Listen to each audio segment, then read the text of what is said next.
All right, ladies and gentlemen, welcome back. The Barreto boys are here and back for you again for another NFL Sunday recap. I am Podcast Poppy. I'm Dylan Barreto. I'm with Big Brother Steven Barreto. Hello. Yo, what's up?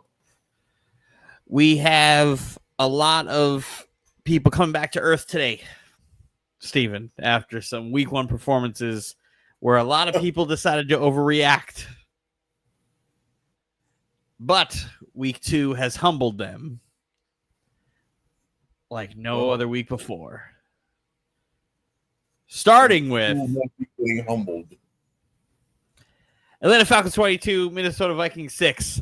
That bum JJ McCarthy, who for the first 3 quarters of that Chicago Bears game looked horrendous. But then the fourth quarter came, the Bears bared, and J.J. McCarthy had a great fourth quarter, which made up for the entirety of the 75% of the game that he was fucking dog shit in, right? Fast forward to today. J.J. McCarthy, 11 for 21, 158, 2 interceptions. He was not very good at all. Neither one. This game was not very good. Bijan Robinson had more total yards than the Vikings offense. Bijan was awesome. The Falcons offense, worrisome, right? They only scored in the fourth quarter a touchdown. Everything else was field goals. They scored what? 6, 9, 12, 15 points on field goals and then scored a touchdown. Still much better than what the fucking Vikings were doing, but they couldn't get their shit together in the red zone to fucking put points up on the board. Actual touchdowns. If they scored touchdowns where they kicked field goals, this game would have been an absolute blowout. Kevin O'Connell just has to just tell J.J. McCarthy, I don't give a damn. Throw it to Justin Jefferson. Just throw it to Justin Jefferson. J.J. McCarthy holds on to the ball way too fucking long. Way too fucking long. He doesn't process. It's like he was on It's like he was on a national championship team that just ran the fucking ball. They just ran. They ran his the senior ball year and had a great defense, and he barely had to make any throws, and you could get away with that in college. The last year he played in college, he had one game where I think only one game on the year where he threw for like more than 270. But all of that comes off the back of the run game and how good their defense is. Like J.J. McCarthy really is a Nepo baby in the sense where when Harbaugh was finally taking an NFL job, it's like his first I need to do this is he needs to get J.J. McCarthy drafted. So he went and told everybody he could that J.J. McCarthy was so good and he was a pro's pro and yada, yada, yada, just for what? For nothing. Like, this dude's not a good quarterback. And I know we're only 2 games into his career, but this would have been me all last year if he didn't fucking tear his ACL. Like, he's clearly the worst quarterback of the bunch here in out of the fucking 5 that were taken. Well, we're also assuming he would have won the job last year, which he never would have. I don't think he won the job. Especially the way Sam came out last year. Like, granted, Sam did turn back into a pumpkin, but Sam Darnold is significantly better than J.J. McCarthy. And I think Kevin O'Connell, the Kevin O'Connell and the Vikings regime might have stated how good they think J.J. might be or is. But again, that's what happens when you waste a first-round pick on a quarterback. You feel like you also forget that they were trying to trade for Anthony Richardson instead of draft a J.J. McCarthy. Anthony Richardson getting drafted to begin with in the first round was like malpractice. I don't understand how anybody thought Anthony Richardson was going to be a good quarterback out of Florida outside of physical tools. But he didn't produce nothing. A lot of evaluators, I don't understand what they were thinking. Because I fucking sit there and watch them at the University of Florida, and I'm like, Why is he being up there as one of the best quarterbacks in the draft when he's not accurate and he throws nothing but fucking fastballs? He got hyped off that one play where he made that shook off the tackle, threw it to the wide open receiver in the end zone. Yeah, sometimes the game tape will tell you everything you need to know. Game tape told me everything I need to know about fucking JJ McCarthy. He stinks. Bijan Robinson's awesome. This game as a whole sucked. This was not a good game. Too many field goals on a Sunday night football game, and then next week it doesn't get any better. We have fucking Chiefs. What happens is there's too many field goals on a game where every game was like this mad scoring. One of the highest scoring Sundays in a long time. All right, let's start with Thursday Night Football. Commanders 18, Packers 27. Green Bay Packers might be the best team in the NFL. This was also the matchup of the oldest team versus the youngest team in the league. Like, the Green Bay Packers had so many chances in this game to really, like, just blow it open. And just missed by, like, this fucking much. Like, a few times on to blow this game open. And then overthrown on Golden. It wasn't really close. The score is not what it is. They scored that touchdown at the end to make it close, but it wasn't close. It wasn't close. Green Bay dominated this game. Micah Parsons was wrecking shop all over this fucking game. And Washington only beats bad quarterbacks. And until they beat a good quarterback, that's what they are. Their defense is old. They just lost Eckler, another old guy. Tore his Achilles. His career is fucking over. Yeah, so he's gone. They got Debo. He's getting up there. McLaurin's in his 30s. Ertz. So this is an old team with Jaden Daniels and Bill. The rookie Bill. He wants to be called Bill.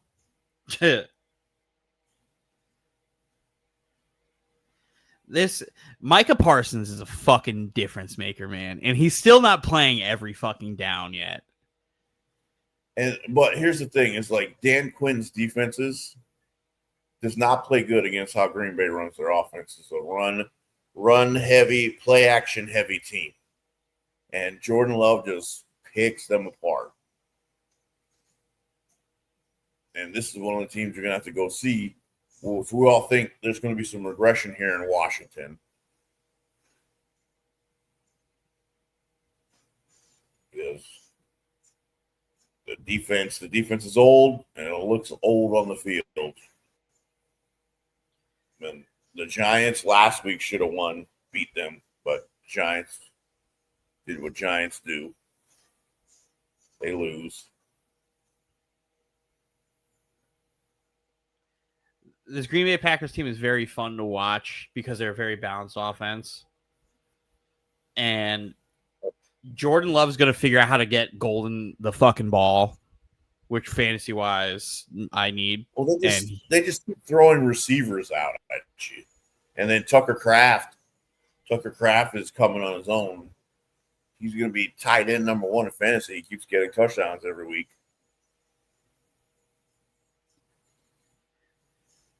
I look forward to this Packers team. Let's go. Giants Cowboys. Steven, take it.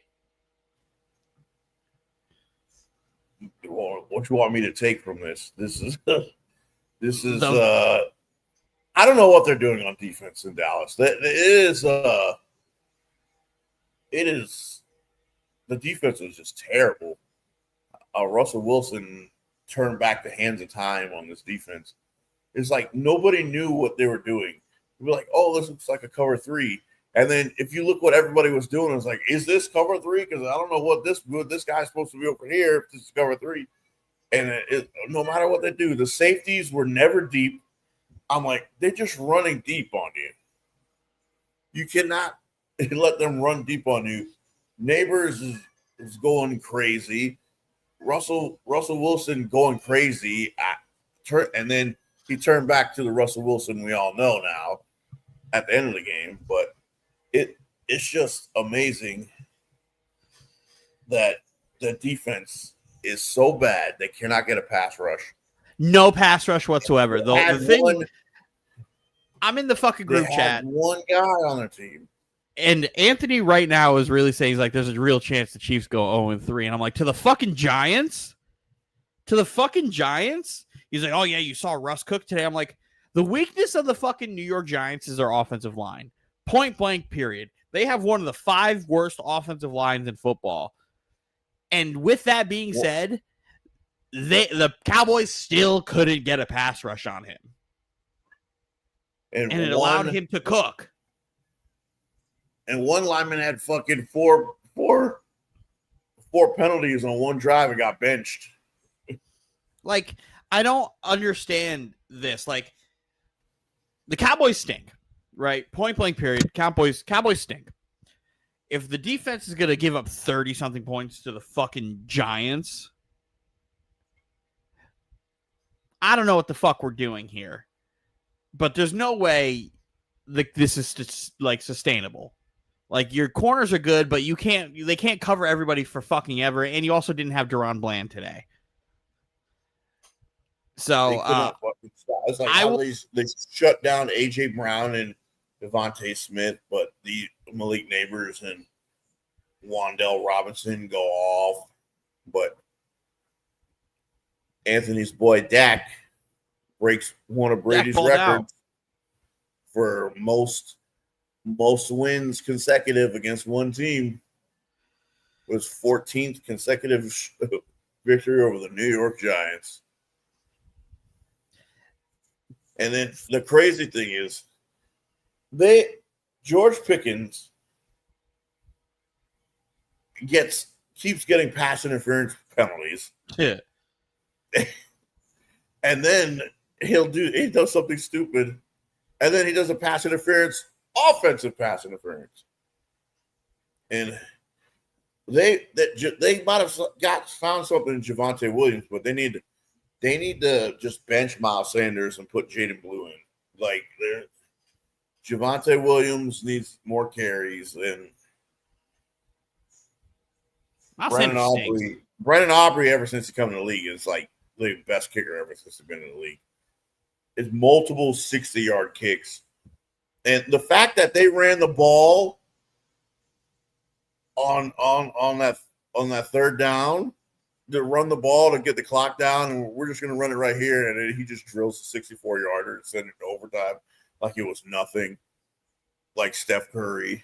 The thing with Brandon Aubrey is when he kicked that 64-yarder to go into overtime, I was like, okay, yeah, he got this. Like, that's no problem. He got this. And then he had to hit the 47-yard game winner. I was like, is it wrong that I'm more worried about this kick than I was for the 64-yarder? And without a doubt, Russell Wilson at the end of the game threw one of those, like, turn back the hands of time moon balls to Malik Neighbors. That was just unfucking believable.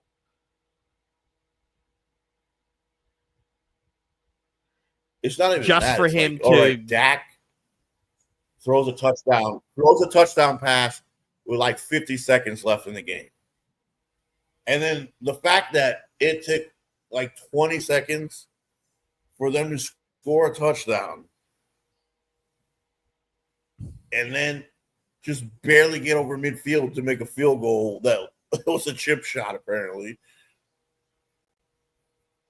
And then in overtime, Russell went back in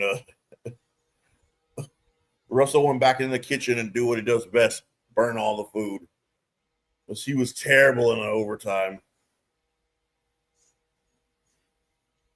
He made such great plays and then goes and has that fucking horrendous fumble where they kicked the ball back 15 yards and then had that just awful interception. What a fucking horrendous interception that was. Awful. I was like, oh shit, Malik's down there somewhere. Well, that's not Malik Neighbors. Malik Neighbors is running a corner route, by the way. and you know what he's running, and you just chuck that shit in the center field. But and nonetheless, Dayball's pissed. So what? We're gonna get Russell again, or is he gonna? nah, you're playing Russell again. The stupid thing was Dayball putting Jackson Dart in the game For read options. This is stupid. I'm like, I can see if Russell Wilson was on fire. Like, why are you taking him out of the game? And then he wanted to put Jackson Dart in overtime. Russell fucking told him to get his ass back on the sideline. I'm like, what are you doing? Dayball is going to get fired. Dayball's going to get fired. If you want to just play Jackson Dart, just play Jackson Dart. Just play Jackson Dart. Just play him. There's no point in just every week adding something for him. Just play him. You don't need to. It's like, okay, if you did that last week, Russell Wilson played bad, okay. But, like, you're messing the momentum up of your fucking team when Russell's actually playing fucking good, actually throwing the ball down the field. And then you put him in, he does the read option, and then he slips and falls. Like, why are we bringing him in? Why are we bringing him in? Just sit him, do your thing. Just do what the fucking Cardinals do and just bring in Jacoby Brissett for tush pushes. That's it. That's what you can use Dart for. It just seems pointless. If you're really trying to sit here and fucking get Dart ready, just fucking play him.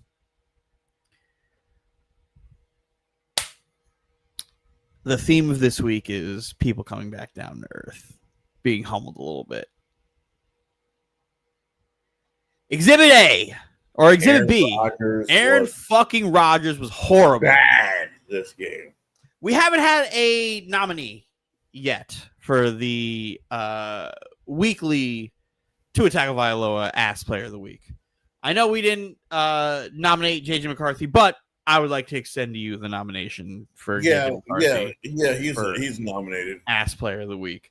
Aaron Rodgers, I would like to also submit to you. You should submit Sam Darnold too, because he was ass this game. He was asked to, but I don't want to put Sam Darnold in this.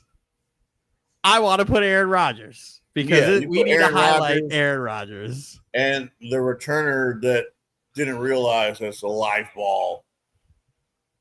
What a fucking shit show of a game this was, where it was what, 17-17 or around there, like really close, and then it was 17-17 until that kick return happened.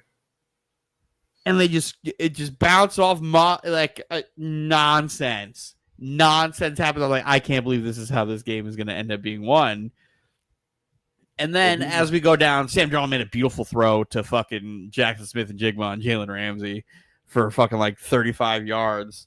And I was like, oh, that boy good. And Aaron Rodgers did that thing where he just made some fucking terrible plays. And he just threw terrible interceptions and blaming it on the receivers. Blaming Calvin Austin for not staying in the flat when he probably did exactly what the play was designed to do is very much so the traits of an insecure 40-year-old man who I very much so am aware is a big old piece of shit. So the Seahawks defense is a good defense. The Steelers played a good defense. Kind of looked like Steelers shit. Defense not good. You can run all over them. Well, no, the Seahawks defense is a good defense. Yeah, Steelers defense, you can run and throw all over them. Steelers defense is sus. We're at back-to-back weeks where the only reason the Steelers fucking won the game last week is because of the damn fumble on the kick return. Other than that, they should have lost that game. They should be 0-2. Back-to-back weeks where the Steelers defense gives up 20-something. Right? We gave 33-34 last week, and then what? 31 minus 7. Hey, giving up 60 points in the fucking last 2 weeks. Over 60 points. Can't do it. And how many rushing yards? Ken Walker had Ken how many Walker yards had today? 105. Yeah, and then Brees Hall had over 100 last Brees Hall week. had like 120.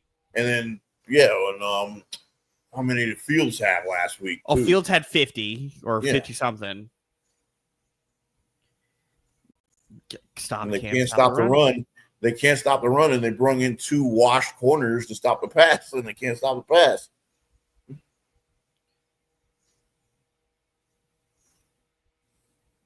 It's going to happen. It's happening. It's happening this year for Pittsburgh under Mike Tomlin.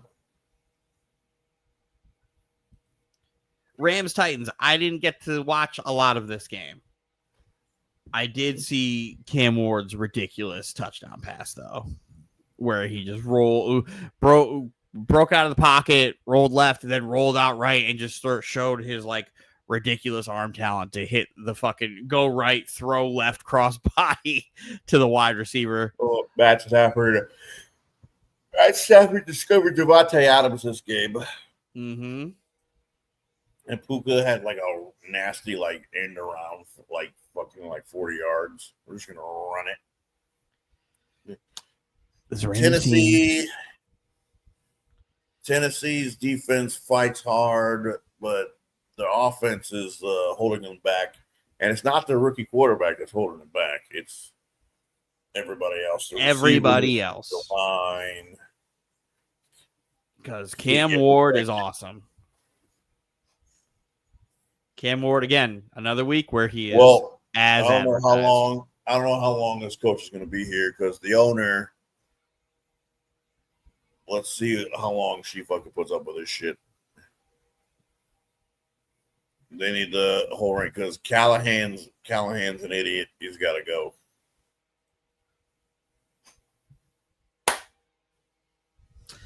The theme of this week is people coming back down to earth. And boy, does this ring true so much for Justin Fields. Because last week, he literally had his best career game as a pro. This week, his single worst career game as a fucking pro. Justin Fields and the New York Jet offense were fucking horrendous this entire fucking game. My biggest fear was this is what the Jets were going to be off rip, right? Last week was very much so an outlier. This is what I thought the Jets were going to be. This was the perfect example. If you were to go into the group chat and have me explain why I think this is going to happen, I said when Justin Fields was signed that teams are going to just stack the fucking box and they're going to force us to have Justin beat them with his arm. And this is the first time since Zach was playing with us where that literally was the problem, where the boxes were stacked and the Bills were like, fuck coverage. We're just going to crash the corners and just get more people in the backfield. You're not running the ball. You're going to have to beat us with your quarterback's arm. And your defense is terrible, too. Defense is terrible, but the defense is not the reason why we had 10 points only put on in the fucking, like, only touchdown score with fucking 5 minutes left in the fourth quarter by Tyrod Taylor. When the Bills defense was already like, we're pumping the brakes. We'll stop sending. James Cook ran all over this defense. My guy, T. Severe. Hello, sir. Josh Allen stiff-arming linebackers. T. Severe, I said the theme for this week is people coming back down to earth. J.J. McCarthy came back to earth. Aaron Rodgers came back to earth. Justin Fields came back to earth. Well, he left with a concussion. But that doesn't change the fact that he, in 4 quarters of football that were played, he only completed 3 passes. He only threw 11. Do you want to know why he only threw 11? Because he threw fucking horrible passes. He was overthrowing across the middle. He threw behind Garrett a few times. It was fucking horrendous. It truly was horrendous. And then, like, he had other attempts. Like, if you put how many times he actually dropped back, like, on here, it's probably closer to, like, 16 times because of the amount of carries that he got. And he only really ran the read option, like, twice. It's fucking... He was horrible. And this is the Justin Fields I thought I was going to fucking get. And Alan Lazard doesn't need to play football for us because I watched him watch the corners just run right by him to crash down, and he didn't even block. The only reason he's playing is because he's a good run blocker, and he's just fucking olaying the DBs to go in and try to crash. Joey Bosa was fucking terrorizing you. And it's not like the offensive line was bad today. Because they weren't. They held up about as good as they did. It's just they started throwing blitzes and they knew where the passing downs were. It established the run and can't fucking throw the ball. And it was very much so the Justin Fields that I know. It was very much so everything I said Justin Fields was this game. This is the Justin Fields I will send to the moon. Last week, if I could get more of last week, then it's like perfect. Keep him forever. Like, it's fine. But you're also going up against the fucking juggernaut of the Buffalo Bills. So he's going to fucking look like this against the fucking Bills. And it doesn't get any easier, Steven, because we also have the fucking Bucks next week. Well, the Bucks you just can't run against. And that's our offense. And that's our offense. If we can't run to the Bucks, we're not going to score points. That's it. We can't establish the pass. The best thing we did was start to do the read option, and then we stopped doing the read option because, again, shocker to nobody here, Justin Fields fumbled twice in this fucking game. Since 2021, nobody in the NFL has fumbled more than fucking Justin Fields at quarterback. Maybe of all the positions because he has fucking 45 fumbles. It's fucking nonsense. Absolute nonsense. The defense is fucking dog shit. Even when Saleh got fired, the defense got worse. But the defense wasn't this bad. The defense is extremely bad. This defense is horrendous. Like, the safeties are fucking dog shit. I know Justin Simmons is washed, but he is infinitely better than every safety that's on this roster. Every safety that's on this roster. I can't even get mad at Brandon Stevens this game because Josh Allen only threw for 140 yards. He didn't have to do anything. I can't get mad at Brandon Stevens. He didn't do anything wrong besides not, like, really pursue James Cook. And I already want Brandon Stevens cut anyway. So it's like, if you're not going to chase down the running back who we couldn't stop, it's fucking nonsense. Fields has these outlier games. He tantalizes you with all his physical abilities and put them together for just enough games to make you keep him around longer than you should, which was my biggest fear about signing this fucking guy. My biggest fear because I don't think he's a guy. My NBA comp for Justin Fields is fucking Cam Reddish, where everybody loves Cam Reddish. Everybody loves the potential of Cam Reddish, the idea of Cam Reddish. But actual Cam Reddish stinks. Actual Cam Reddish stinks. Justin Fields is that same thing. Everybody fucking loves Justin Fields. They love the idea of Justin Fields. But the reality of Justin Fields... We gotta see how the season pans out. The reality of Justin Fields is this is more of who I believe him to be. You had to face a juggernaut. You had to face a juggernaut. You had to face a juggernaut today. That's one of the things. Facing a juggernaut doesn't mean you have to fucking... Like, because the Bills' defense isn't this great defense. It's just not. It's really not. The one thing they're good at is stopping the pass, and if they only have to worry about one fucking wide receiver, okay, we'll just load the box up. That's the thing. Every team is going to do this. Every team is going to do this. Beat us with your arm. You have one receiver. Once that you take away that first read, what do you do? Because you're not throwing to anybody else. They truly did him a disservice by not getting a wide receiver too, but it really wouldn't matter because he looks at one read and doesn't progress. As shown today, where if he can't throw the ball to Garrett Wilson, he's just trying to run, and it didn't work out great. Jets came back to earth. Justin Fields is absolutely nominated for the Tua Tagovailoa Ass Player of the Week because Tyrod played for 5 minutes, 2 possessions, 7 for 11.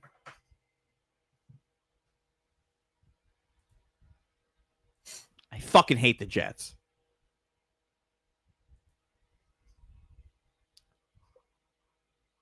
One of the best games of the day.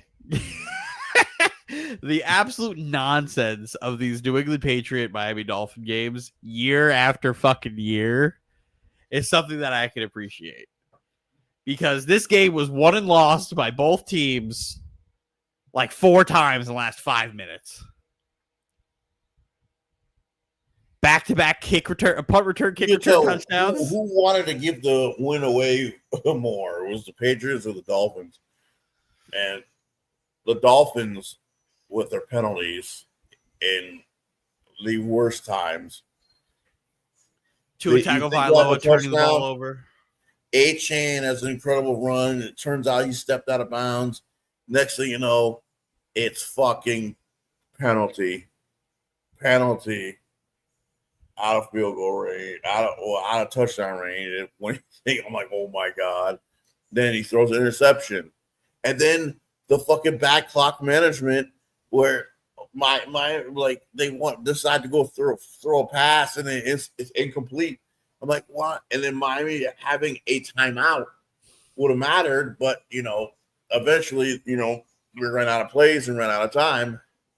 But they could have had the game could have been over. Let's make them use their timeouts. And Vrabel knows this. I don't know why he was trying to be pretty.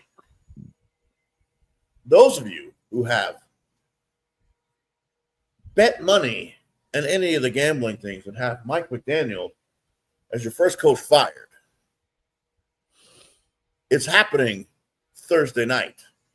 It wouldn't happen today because they have a game on Thursday, which they get 10 days of rest, and then their interim coach takes over because he is not surviving Thursday. And who do they play Thursday? The Buffalo Bills. Buffalo. Miami is discombobulated in every position on offense, defense, and special teams. The head coach has nobody knows what the fuck this motherfucker's saying in the post-game interviews. He's just running his ass. There's nothing but shit's coming out, and nobody knows what he's saying. Oh yeah, we got to do this. What is he saying? I truly don't know. I truly don't understand how he hasn't been fired yet. Like we used to say this last year a lot, where I would mention Saleh and his firing or his seat being super hot. And it's just like these offensive-minded head coaches get such a longer leash than the defensive coaches that like the offensive coaches who don't have good defenses last a lot longer than the defensive coaches who don't have good offenses. Now we're in a situation where this fucking guy is not good on either side. Well, he's lost the locker room. That after the first game of the season, they have a players-only meeting. They quit on him already. He's lost the locker room. No, Tyreek Hill is ready to. Nobody, even Tua, is fucking questioning the play calling.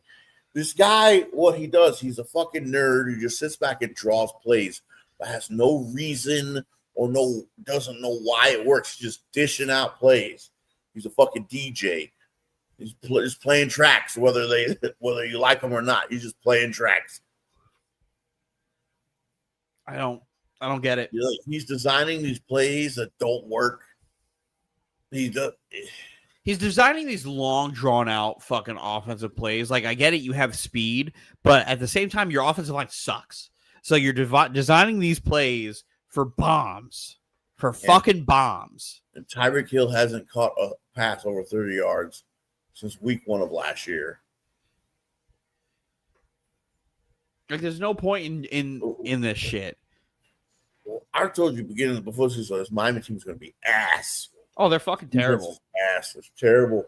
Tyreek Hill, who knows when he's going to get traded, but it's going to happen. He's getting traded. Bengals 31, Jacksonville Jaguars 27. Joe Burrow. Well, it seems like Joe Burrow, this is going to be his career.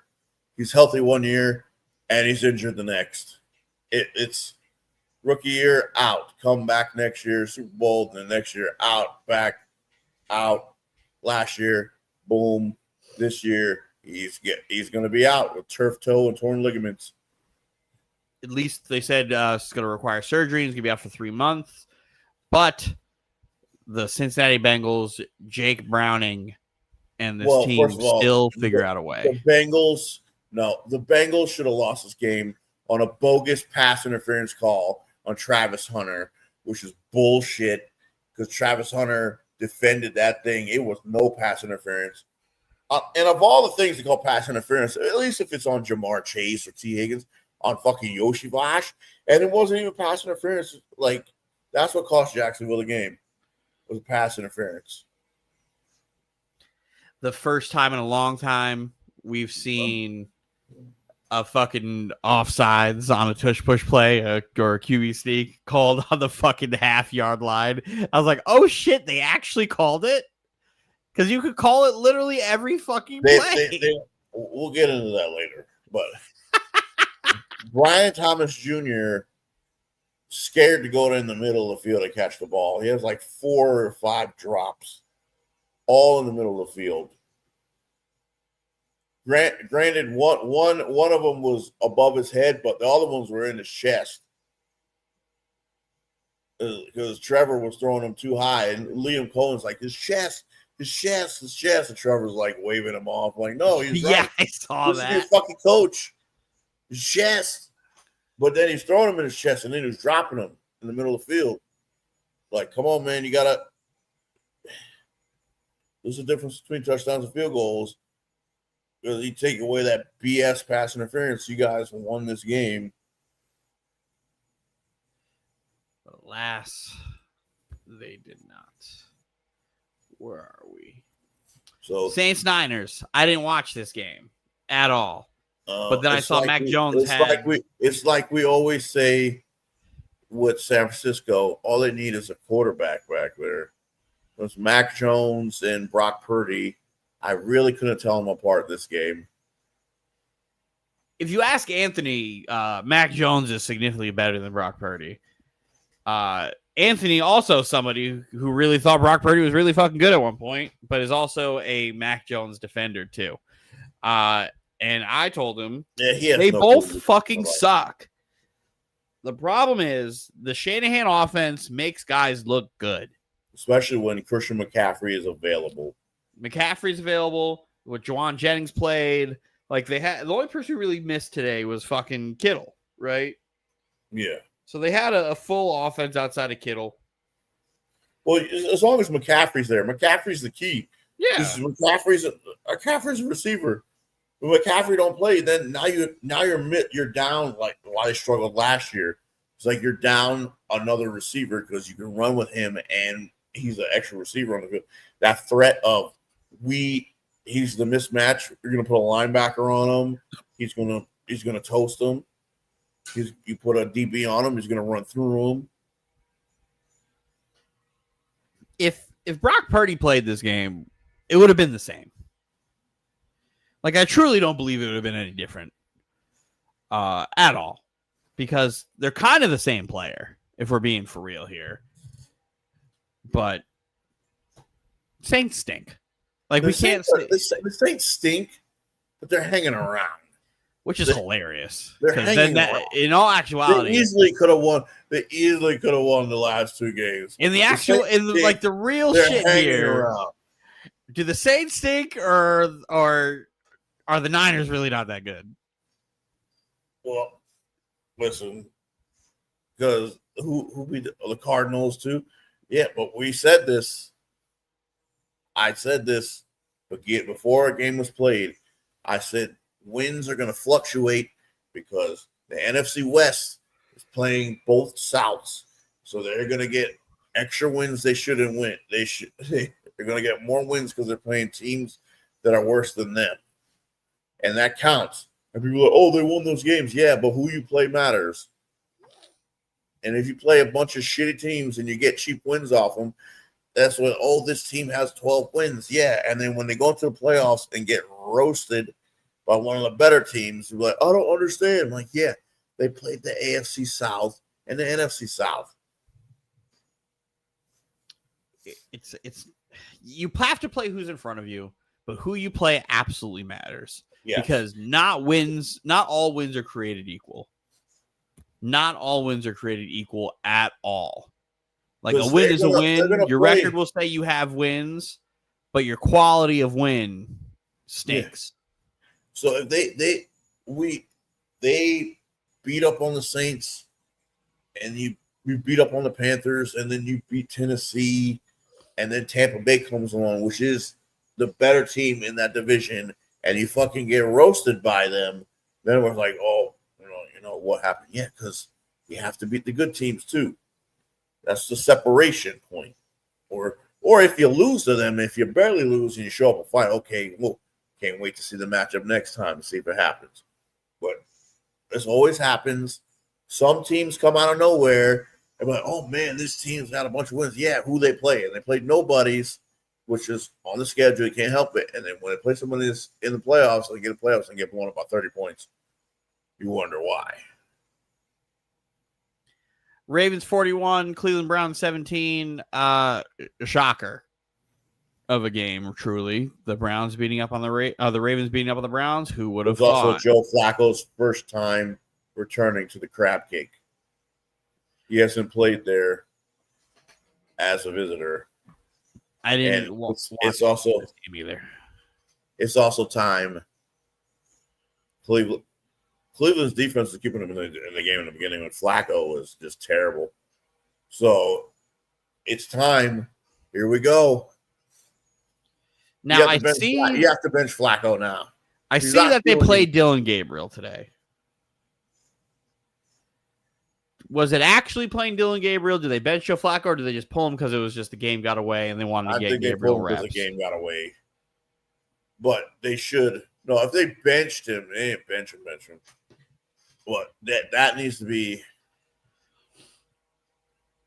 because the thing came out today is Shedeur. The Ravens were going to draft Shedeur, and he's like, no, I'm not. I don't want to play behind fucking Lamar Jackson. I want a chance to play. So here we go.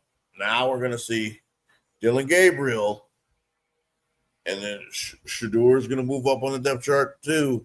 You can't play Flacco. He is what he is by now. That magic that he had 2 years ago is gone. It's done. It's done. He's an old man.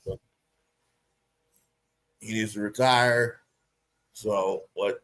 Right off into the sunset. Obviously, Dylan Gabriel, you guys put him ahead.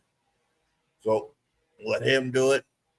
But the team, from what I've seen, they love Shedeur. So it's hard not to. Give Dylan Gabriel his chance, whatever. But the pressure's on Stefanski. You know your job is on the line. Bears 21, Lions 52. Another fucking shocker. The Lions look very good. But again, this is also the Bears. Yeah, this is the Bears and Jared Goff indoors is different when he's outdoors. And Caleb Williams is a bust. He better go find Angel Reese's nail tech and just sit over there because he cannot play quarterback in this league. He truly is just Johnny Manziel.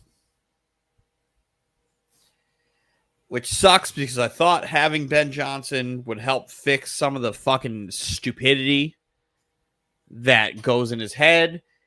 He truly just can't play in the scope of an offense. Because we just saw this Vikings team against Michael Penix and the Falcons team, and you had Caleb Williams against that Vikings team last week, and guys were open, and he just, I guess he's never used to being blocked.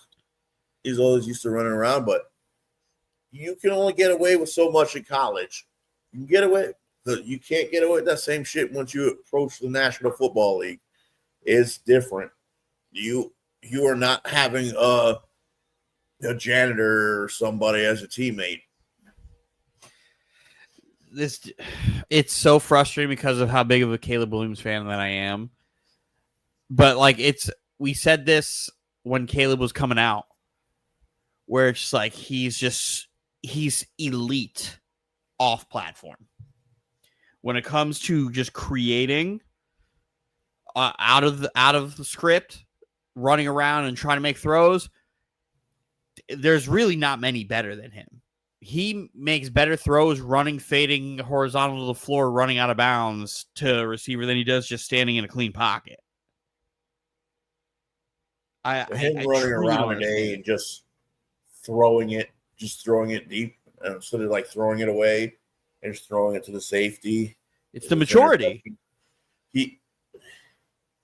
He doesn't know what it's like to have a clean pocket. And it's now they went out and they addressed the line and the pockets are clean. You can't now he's forcing himself under pressure when there's no pressure there. And all this running around, like, I don't think he could read an offense.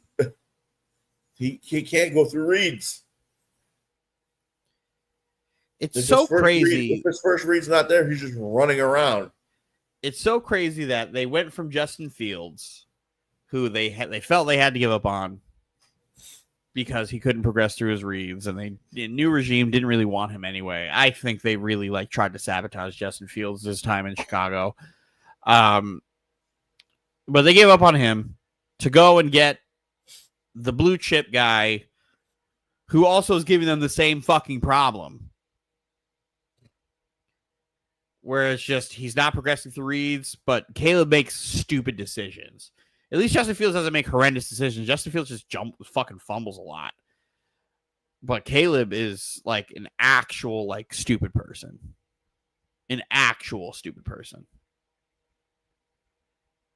So then now, Ryan Poles, your time is up. Yeah, you can't. You can't miss on these quarterbacks. Well, he didn't draft Fields. The oldest team in the league, and they've never had a 4,000-yard passer in the history of the league. This is the oldest team in the league. No GM gets There's two only one quarterbacks. other team with the same age. No GM gets to get two fucking quarterbacks. Granted, Poles didn't draft Fields. He drafted Caleb. He's not going to get a chance to go and get another one. He also took years to address the offensive line issue, which was an issue before he got there. Correct. But it's like, at the same time, the weapons that are on the team, the defense he built, the defense can't keep being on the field. You're never going to see how good the Chicago defense is if they're on the field all game for it. So it's one of those things where it's like, do you cut your losses on Caleb now or going into next season, going into year 3? They can't cut the losses in year 2. They have to figure. It would have to be the next year. The Minnesota losses, that was a winnable game for them. At least the Lions, they know they're on a different tier than them. Yes. Because Jameson Williams, they couldn't fucking. Oh, he's on the field. Let's not look at him. let's not look at the fastest guy on the field here. Now, the job for Ben Johnson is it was always a tough one to understand why you would want to take the Bears job, in the sense of everybody else in that division is pretty good. Like go last year, right? Last year going into this year, the Vikings just came off of a double-digit win season. Like Sam Darnold wasn't gone yet, and you didn't really know what was going on. The Lions, the Vikings, the Packers, all really good teams. This Bears team has a lot of potential. It's still a tough one to want to go because it's also a cursed franchise. Never gets the quarterback position right. Yada, yada, yada. In the next 6 weeks, we'll probably really understand if Ben Johnson took this job because he is going to be able to get what he wants, or if he took this job for Caleb. Because I think there's a real shot we see Tyson Bagent like around Thanksgiving. And the offense moves better with if the offense moves better with Tyson Bagent, then Caleb's done. He's done. That's the thing. And because right now, if it's not scripted, Caleb looks like shit. He looks like shit, and you can't script the whole game. Like the way the game goes, you can't. You have to fucking go adjust on the fly. And it's if he's gonna be still playing like an idiot, then eventually you gotta do what's best for the team. His job is not gonna be. Oh, this is year one. No, Ben's not gonna get fired, so he's not gonna fucking have to worry about it. But you still have to do what's best for the team because eventually the quarterback is gonna cost you your job. Quarterbacks are how you get fired. Like Aaron Glenn and Ben Johnson this year. This is a gimme year. This is where you establish your culture and you figure out who we are as a team, right? If the Jets decide to keep rolling out Fields, if he's doing these performances, and like if we're 6 weeks down the road and he's still doing shit like he did today, and Aaron Glenn's keeping him in, Aaron Glenn's trying to get fired at that point. Trying to get fired. Ben Johnson, I can understand if Ben Johnson doesn't pull Caleb because, again, this is a number 1 overall pick. Like, you're the offensive mastermind. You're going to try to fix him. It's like, so I understand if you don't pull him. But if it gets to the point where he feels like he has to pull him, that speaks volumes. Volumes. Colts Broncos. Colts 29, Broncos 28. This wild game. The Colts shouldn't have won this game. Really shouldn't have won this game. Between the Will Lutz doink, not even a doink, that thing was a fucking line drive right at the fucking post. Dare I say the Colts deserve to win this game because Bo Nix played like shit. Bo Nix sucks. Again, Bo Nix is terrible. Bo Nix not fucking every now and then he'll throw down the field, but he's not throwing the ball down the field. And then he just throws these horrible balls that are like and Sean Payton's even like on the sideline, like, what the fuck is that? And then he's sitting there will argue with Sean Payton, like no, it's like, oh, and they come out, Sean Payton likes that fire. Like, not that fire. Like, what the fuck is that? That's a terrible throw. The reason the Colts won this game is because of Bo Nix. Bo Nix is terrible. I mean, the reason the Colts won this game is because they missed a field goal and they got the fucking stupid penalty. Well, where the fucking Broncos. I called leverage when that kick happened. Oh, yeah, me too. Leverage. I was like, I can't believe these motherfuckers did this. That's leverage. That's leverage. And I'm like, oh, they called it. But the best part about it is when they missed it, the mascot had me dying laughing. And then when he made it, the mascot again. Like the Denver's defense is just getting ran on. Like Jonathan Taylor just fucking ran all over him. This Broncos team seemed a little fraudulent. so far. It's fraud right now. They should be 0-2 because they should have lost to the Titans last week. This is a fraud. They're on fraud watch. And Daniel Jones is on fraud watch too. So fraud watch, the game of fraud watch.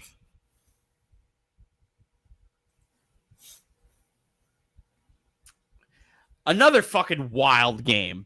Cardinals 27, Panthers 22. This one, it looked like the game was over at halftime, and then all of a sudden, the Panthers get the onside kick. The Cardinals do this thing as 2 weeks in a row. They score the points, and then they're like, we are not going to move an inch for the rest of the game.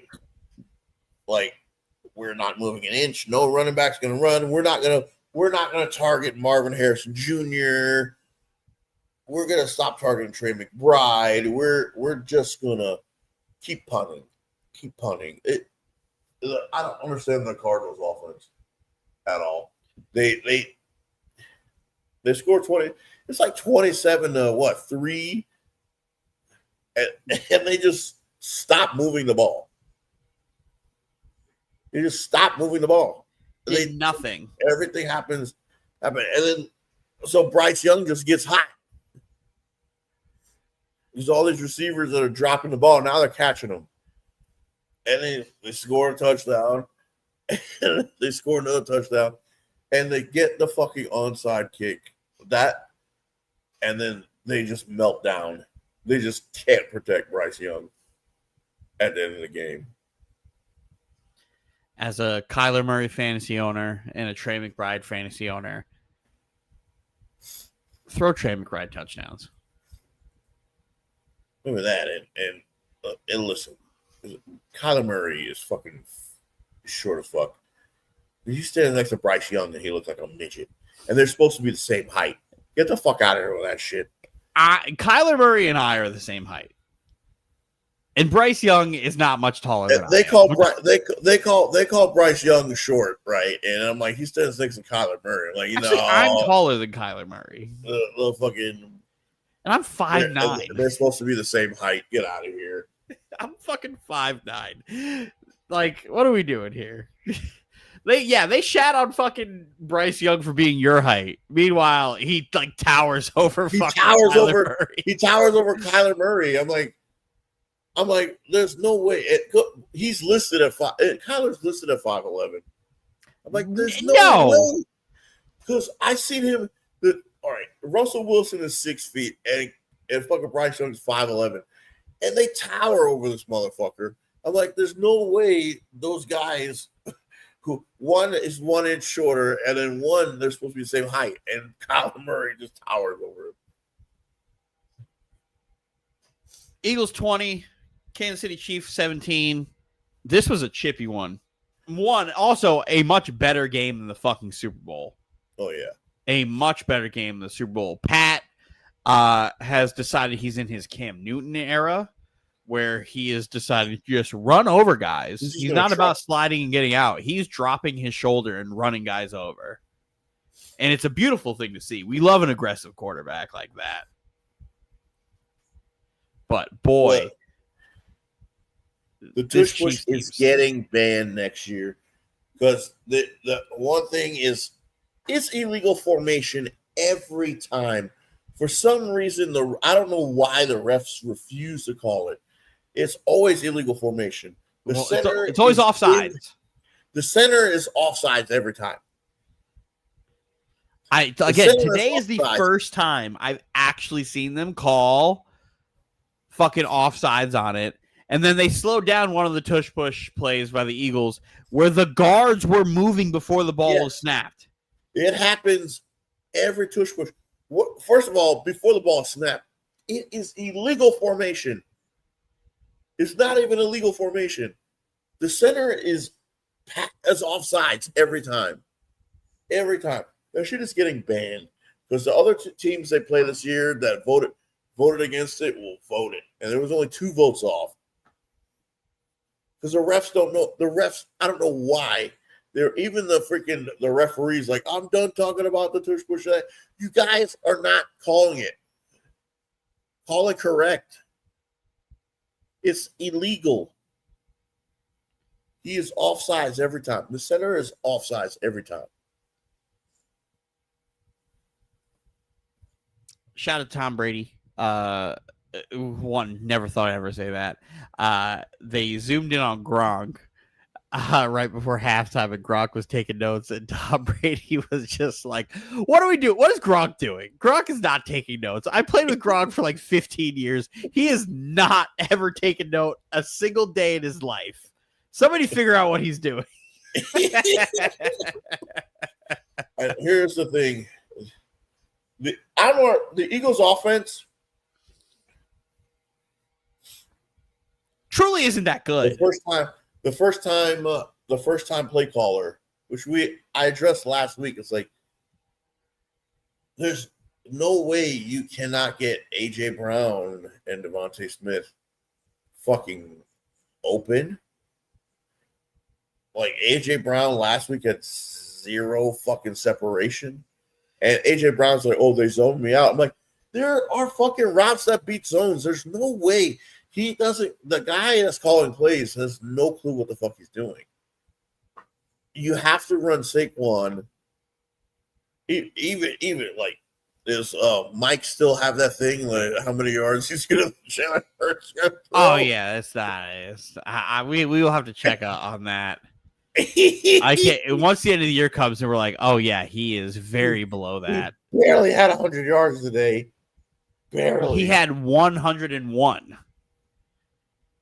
yards. The Eagle offense doesn't look good. Like the Cowboys defense in week 1, we could chalk that up to like division game, and you guys have good corners, right?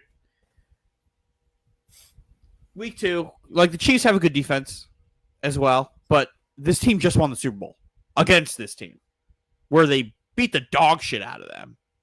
Beat the dog shit out of them on the offensive side of the football. Well, like Jalen Hurts had a great Super Bowl, like a great Super Bowl, and you're telling me you couldn't figure out passing concepts against this team? Yeah, it's like I'm trying to figure out. Like, it's not even like. They used to run a lot of screens, and they're still running screen. Now they're running like swing passes and shit. It's like, what are they doing? It's like the intermediate is not even there. Like, you know what it is? There's no RPO in their fucking offense. There used to be a bunch of RPOs, and that's how we get guys open. I'm like, even like AJ Brown and fucking Devontae Smith, you have them and you can only throw for 100 yards. And their defense ain't looking the same. And but Quinyon Mitchell made a great play off the tip off of Travis Kelce in the end zone. Great fucking play on that rebound.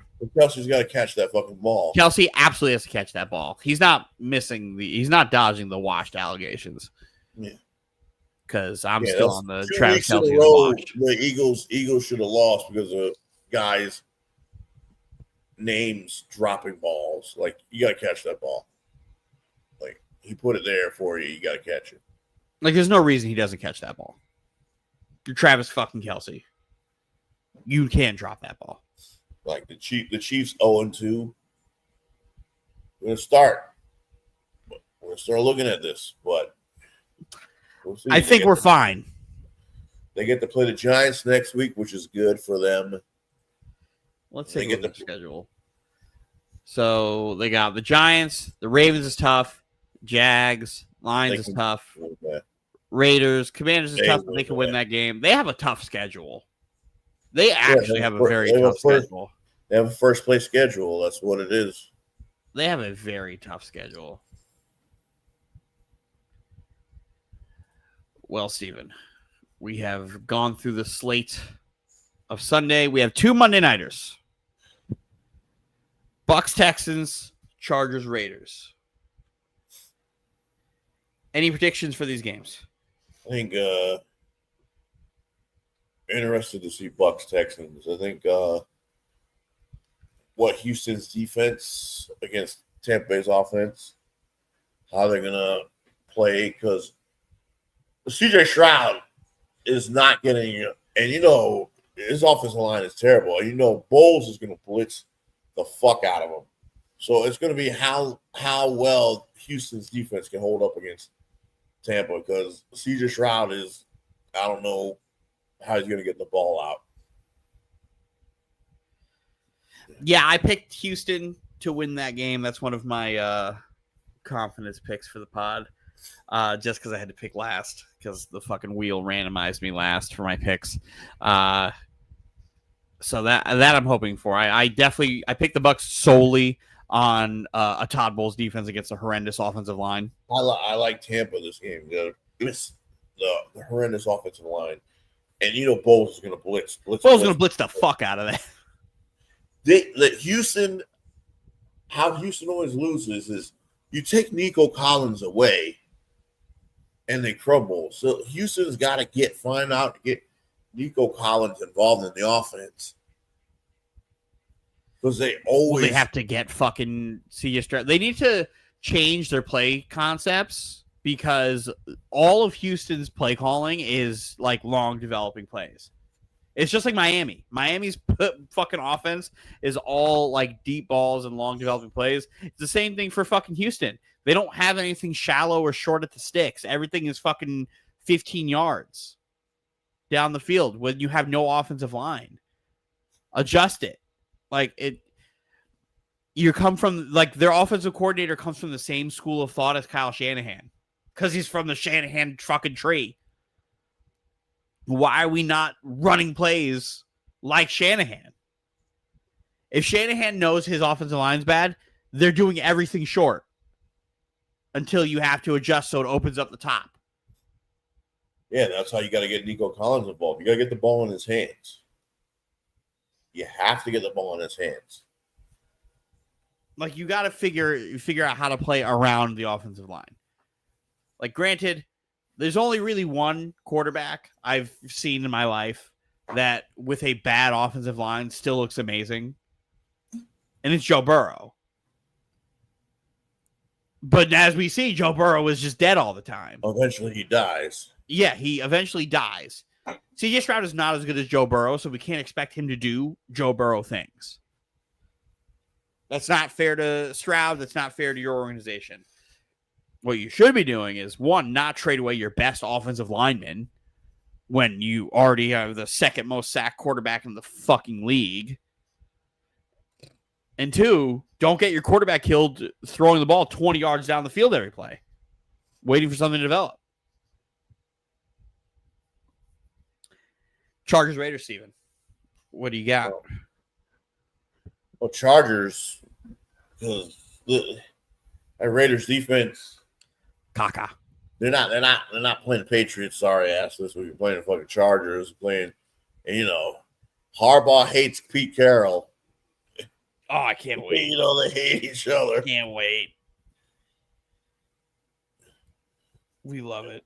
We love a good hate bowl. Ball down the throat. They're going to throw it on them. It's you got Max Crosby. You're not going to be able to use him.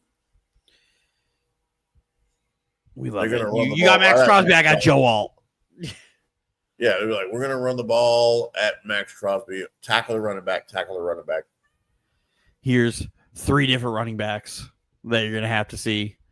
And then we'll eventually throw the ball. We don't want you to get loose. Mm-hmm. Oh, this could be a fun Monday. This is a good slate of Monday. If the Chargers don't dominate, there's something wrong. Oh, yeah. If the Chargers don't win by 3 scores, problem. Chargers are my last team I need for my Pulse Pod parlay, where we do our 3 picks, and then I pick a few games that we picked for it, put it in a parlay, and win. Last week I put $5 for 15.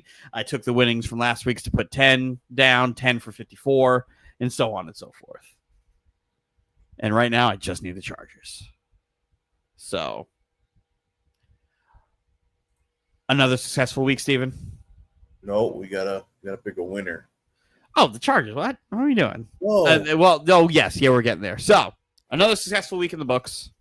We have successfully recapped all of the games in the slate here. But we do have to give out the second ever Tua Tagovailoa Ass Player of the Week award. And I can tell you who I'm voting for. I'm voting for Bo Nix. Oh, really? No, I'm voting for Justin Fields. I'm voting for Bo Nix. I'm voting for Justin Fields. No, Bo Nix. No, the Broncos were supposed to win that game. Nobody was picking the Jets to win that fucking game. No, but were we expecting Justin Fields to complete more than 3 passes? Listen, but the Broncos are supposed to win that game. They're supposed to be a team that's on fraud alert, and Bo Nix has been ass the past 2 fucking weeks. Bo Nix is the winner this week. I wholeheartedly disagree. Wholeheartedly disagree on the sheer fact that Justin Fields only completed 3 passes. Yeah. Well, Fields didn't play the rest of the game. He played up until like the 6-minute mark of the 4th quarter. Bo Nix played the whole game and sucked. With better weapons. 90% of the game. With better weapons. We lost ladies and gentlemen, the winner of the second ever Tua Tagovailoa Bo Nix of the Week award is Thank you. I'm not going to sit here and argue. You're a Justin Fields believer. Better weapons and failed. There's no fucking... Nobody was expecting Justin Fields to win today. No, but were we expecting him to complete more than 3 passes? Listen, the 3 passes were better. They were not. They were not. Bo Nix and that defense were terrible today. The Jets' passing offense was 26 yards. If that was anybody else, you'd be like, okay, yeah, that guy sucked. No, I would have put Tua again, but it was Bo Nix. You want to say fuck it and just put Tua again anyway? No, because Bo Nix deserved it. All right. We knew Tua's team was trash. Bo Nix is the second winner of the Tua Tagovailoa Ass Player of the Week. Tune in again next week where we review week 3 of the slate of games for the NFL, as well as give out your favorite award, my favorite award, everyone's favorite award, the Tua Tagovailoa Ass Player of the Week. I'm Dylan Barreto, Podcast Poppy. I'm with Steven Barreto, Big Brother. And we are out of here.